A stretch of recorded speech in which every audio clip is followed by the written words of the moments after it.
Welcome to Kenpo University. My name is Al Babinick, and I'm your instructor. We're talking about the definition of a punch. The definition of a punch is using the front knuckles of the fist. That's it.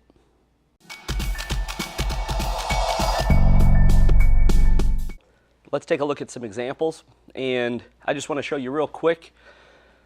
There's a few things about punching some people don't seem to know, but they really should, is that when you're punching, you always want a straight wrist. If I'm going on a downward angle, you can see that I'm still going to hit with the front knuckles of my fist. As I go straight up, when my arm's straight out, I'm hitting with the front knuckles of the fist still. As I start to go up higher, you can see that I'm going to start hitting with the middle knuckles of the fist. I don't want to do that. That'll hurt a lot, right? Plus, there's no brace for it. When you punch, you want, when this is straight, the bones to go straight down your arm all the way to the shoulder. If it's bent at all, now on impact, if this impacts something, it's going to bend down, bend up, bend to the side, or something like that. So you always want it perfectly straight. And to get those bones perfectly straight, here's these two knuckles.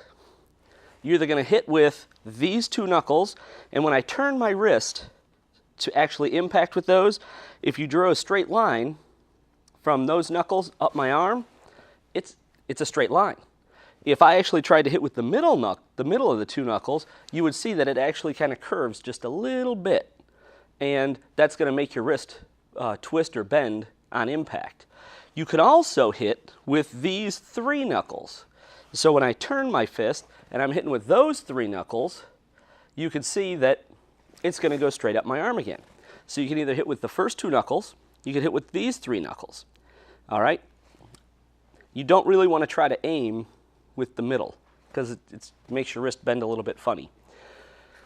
And when we're punching, you only want your thumb like on that first knuckle, because you'll see when I do that my fist is straight up and down. If I tried to reach a little bit further in to the second finger, or to the middle finger I should say, or further, when I do this, you could see that all of a sudden I'm going to impact on the middle of the knuckle, or the middle knuckles, instead of the top of the knuckle. So you only go to that.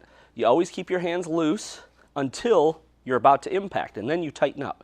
So you shouldn't have your hands tight all the time in a fighting stance. All right? Next, when we punch, again, I can punch down, and you see it's still the front knuckles impacting, and I could go all the way up to here. Once I get to here, as I go up, so I could use the front two knuckles, then I could go horizontal. I could do a horizontal punch. As I get up over my head, you can see that my middle knuckles are hitting. So that's where I have to turn and use the three knuckles. So I want to use these three knuckles when I'm hitting to the face.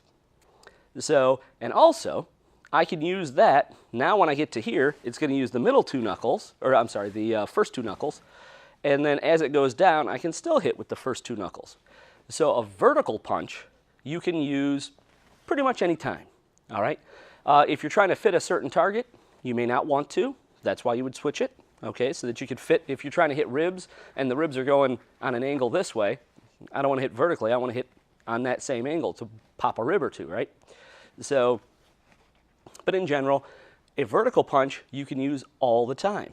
A horizontal punch, where you're punching like this, you can use from down all the way up to straight. Once it starts going over straight, that's when you're going to run into problems hitting your knuckles, or the middle knuckles instead of the top knuckles. All right? So when you're punching, horizontal, fine. Above this, it's got to be vertical. Vertical, vertical, vertical, horizontal, horizontal, horizontal. Okay?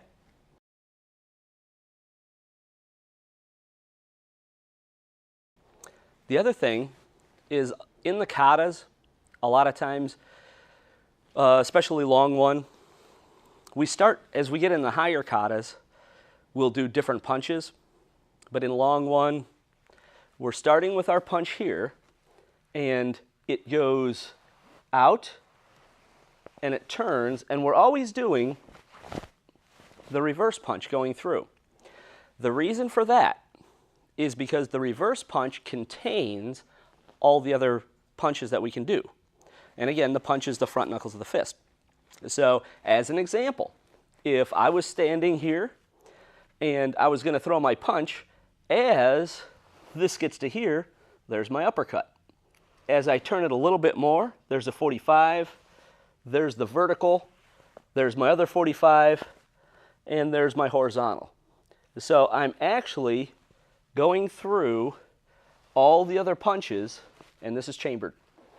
I'm going through all the other punches when I do all my horizontal punches going forward like that. And that's why in long one, we're doing that particular punch instead of anything else. And we do show the uppercuts right at the end, right? And the part C and the hand isolations. But that's why. Thank you for watching this video production from Kenpo University.